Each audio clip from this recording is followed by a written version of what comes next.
Oui, en fait, on ne savait pas dans quel volet placer cette intervention. Et finalement, c'est peut-être très bien qu'elle soit dans le deuxième volet, parce qu'on s'agit de l'époque postmoderne, qui nous permet de modifier notre regard sur les choses habituelles et les regarder d'une manière nouvelle. Bon, je ne vais pas suivre le chemin postmoderniste, je vais rester dans le cadre très académique. Alors, mon but est très simple. Je voudrais passer en revue les idées de la cause commune et que peut-on en garder aujourd'hui, dans quelle mesure c'est intéressant et dans quelle mesure c'est d'actualité aujourd'hui. Alors,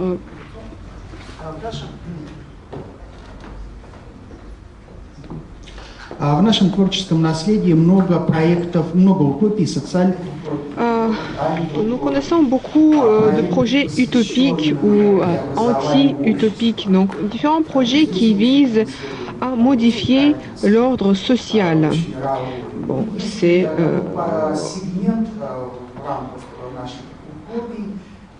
la Russie, dans ce sens, a suivi les traditions européennes notamment, mais nous avons des utopies qui concernent non seulement l'ordre social,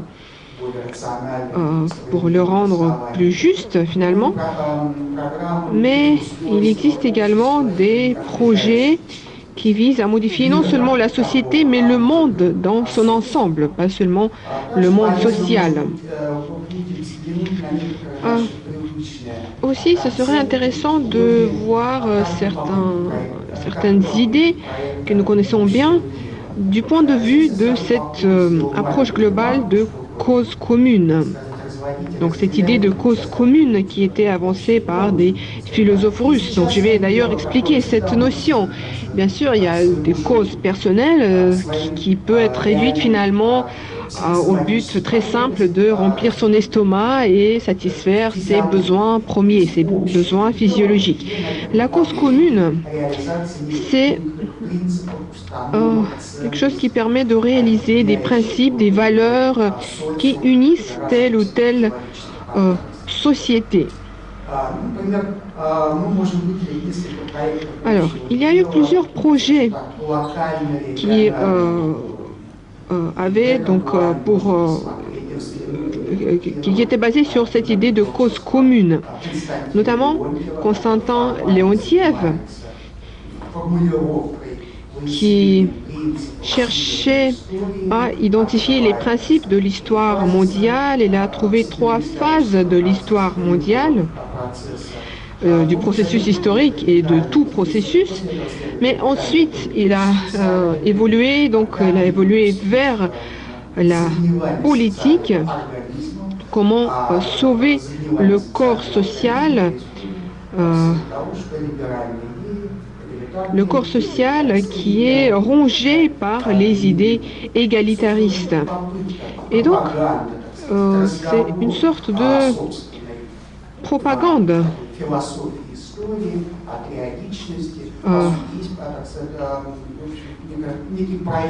Donc, en fait, on peut interpréter ces idées dans l'optique de cette notion de cause commune.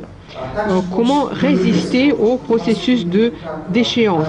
Alors, Danilevski, c'est un autre penseur, philosophe qui a parlé de la cause commune, parce que c'est quelqu'un qui a essayé d'identifier les critères de la civilisation slave.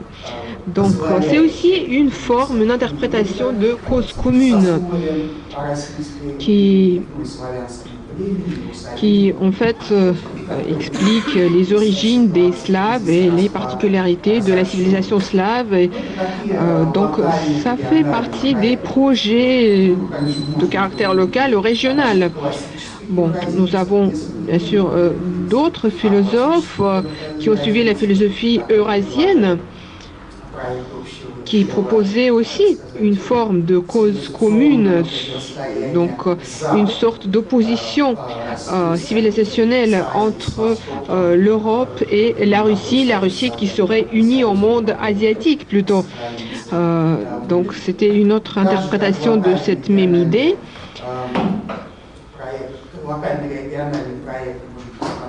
Aussi, on pourrait regarder Vladimir Solovyov de ce point de vue.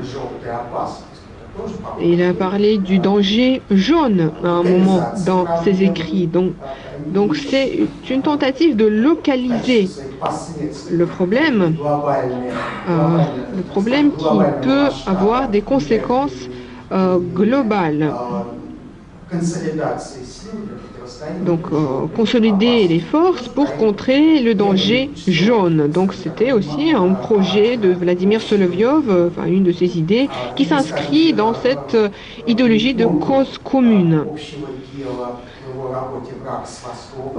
Par exemple, il a écrit un livre qui s'appelle L'ennemi de l'Est. L'ennemi venant de l'Est, donc, encore une fois, il y parle de cette menace venant de l'Est.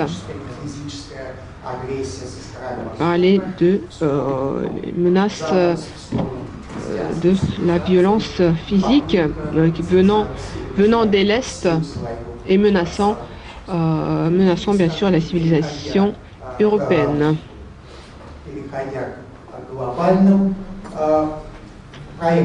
Donc là, je vous ai évoqué des projets de caractère local ou régional, de cause commune, mais il y a également des projets universels et mondiaux. Bien sûr, Solovyov a beaucoup parlé de ça dans sa théorie de la triade. Il a proposé un projet de construction d'une société organique, un projet qui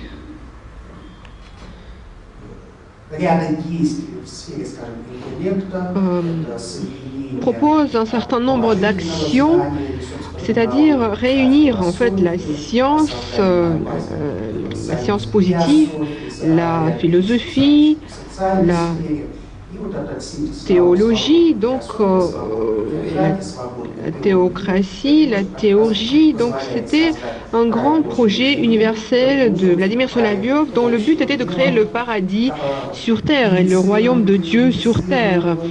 C'était une des idées de Vladimir Solovyov qui partait des idées métaphysiques de Solovyov, mais qui en fait avait des considérations très pratiques et qui s'inscrivaient en fait dans cette idée de cause commune dont j'ai évoqué plusieurs autres projets.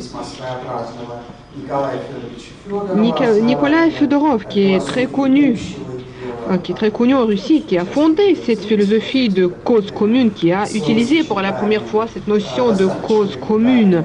Lui, il avait une philosophie assez radicale. Selon lui, il fallait non seulement modifier radicalement l'ordre de la société, mais modifier le monde entier, l'environnement.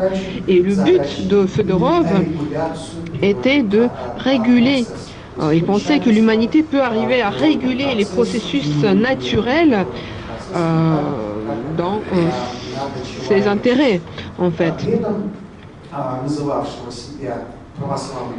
En même temps, Fedorov se considérait comme un positiviste orthodoxe parce qu'il s'inspirait de la Bible, des Écritures saintes pour affirmer ses idées et son slogan, en quelque sorte, c'était de se rapprocher de Dieu, de se rapprocher de Dieu. Et donc, pour lui, pour se rapprocher de Dieu, il fallait développer les sciences et il fallait que l'humanité apprenne à contrôler les processus naturels.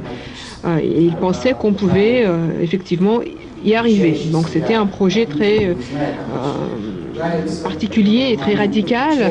Et d'ailleurs, il pensait que les morts vont se lever de leur tombe Et pour lui, c'était le signe que finalement l'humanité est arrivée à une nouvelle étape en fait de son existence, que l'humanité pouvait commencer à contrôler les processus naturels, la circulation, le climat, les astres. Alors, Tsiolkovsky, c'est un autre représentant de ce courant philosophique. Il a parlé de la philosophie cosmique et il supposait qu'il fallait, par exemple, pacifier les sociétés, l'ensemble des sociétés sur Terre, parce que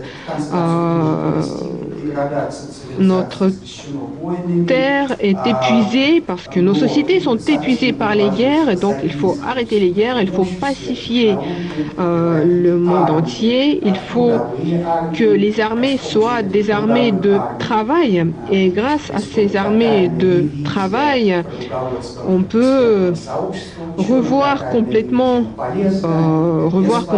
l'ordre social, il faut nettoyer les mers, il faut nettoyer l'air, il faut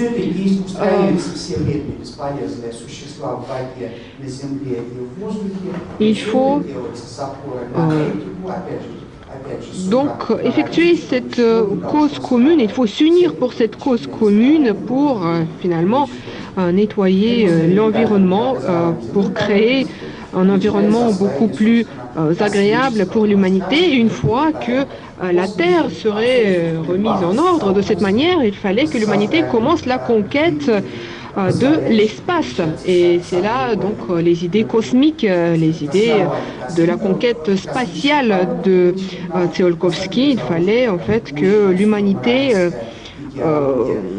s'élargisse et s'installe sur d'autres planètes, et pour que la morale et l'éthique humaine transcendent l'ensemble de l'espace qui nous entoure. Donc c'était des idées de Tsiolkovsky. Il y a aussi une autre théorie de Muraviov, une théorie qui proposait d'organiser le travail d'une certaine manière qui permettrait de diminuer la souffrance sociale et qui permettrait aux êtres humains d'accroître leur puissance. Donc, quelle conclusion peut-on tirer de toutes ces théories que j'ai énumérées? Donc, il s'agit en fait dans toutes ces théories de mobiliser l'humanité ou dans son ensemble, ou bien une nation, pour une cause commune. D'ailleurs, le marxisme russe aussi s'est inspiré de cette idée de cause commune. Donc, quels sont les motifs qui permettraient de mobiliser les masses et de réaliser ces projets qui, à première vue, semblent assez abstraits, mais en fait, ces projets étaient destinés à être réalisés en pratique. Donc, tout d'abord, nous voyons qu'il y a toujours une idée religieuse et éthique qui est à l'origine de ces projets de cause commune. Généralement, ce sont des principes qui sont formulés d'une manière très facile et donc qui sont facilement compréhensibles et qui sont donc attractifs. Mais donc ces théories qui ont l'air si faciles en théorie, ces théories étaient rarement réalisées en pratique. Vous savez que Tsiolkovsky a proposé de créer un village pour les hommes qui étaient les plus doués, les plus talentueux, et Tsiolkovsky proposait de détruire les hommes qui n'étaient pas aptes à participer à cette cause commune. Donc c'était vraiment le dérive d'eugénisme. Voilà, donc le danger de ces projets de la cause commune, c'est que ces projets utilisent une rhétorique qui est agréable à entendre pour les gens, pour ce qu'on appelle le peuple. Donc, on propose une idée qui est attractive à première vue. Ensuite, on propose un projet de réalisation pratique qui semble également assez facile. Mais ensuite, on peut avoir des résultats très tragiques de ce type de projet. D'ailleurs, on a vu la variante allemande de ce type de projet de cause commune dans les années 30-40. Donc, j'ai passé en revue un grand nombre de projets de cause commune. Certains de ces projets sont toujours intéressants. Et il y a des gens qui suivent ces projets. Il y a des adeptes de Fedorov, il y a des adeptes d'autres projets, d'autres théories. Mais nous, aujourd'hui, que pouvons-nous tirer de ces projets de cause commune? Parce qu'on ne peut pas oublier ces projets.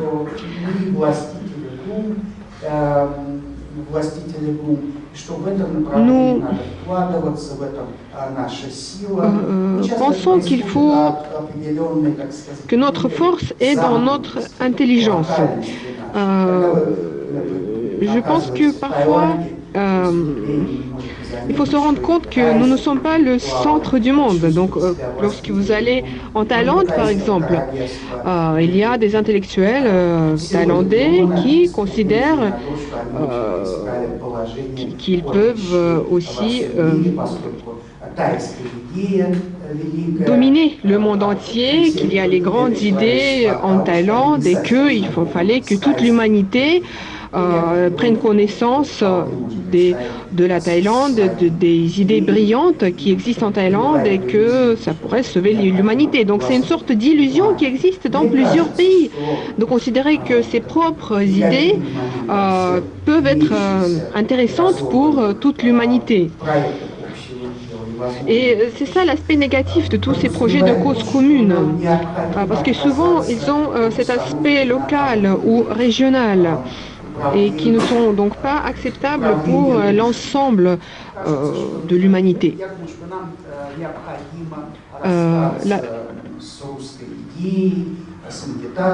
Nous parlons de l'idée russe, et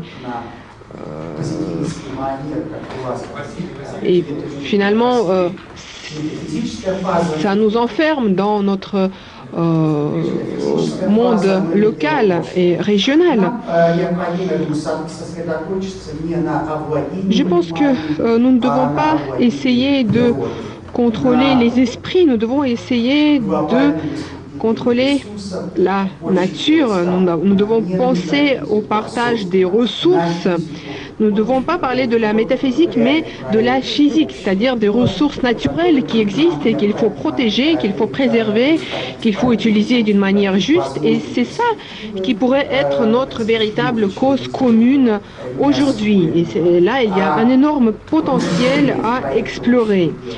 Et c'est ce que nous apprennent ces projets de cause commune. Et je pense qu'il ne faut pas revenir au passé de ces projets parce que ce sont des projets, comme j'ai dit, qui sont en partie dépassés, qui ne permettent pas, qui ne peuvent pas être appliqués en pratique. Et aujourd'hui, nous devons penser à quelque chose qui peut être réalisé en pratique. Et donc, ce qu'on appelle la force douce, le soft power, ça fait partie du passé. Il faut maintenant revenir aux choses concrètes, encore une fois, non pas la métaphysique, mais la physique, c'est-à-dire la nature, les ressources naturelles. Et ça, c'est quelque chose qui peut être très intéressant parce que c'est le problème qui est vraiment d'actualité pour aujourd'hui.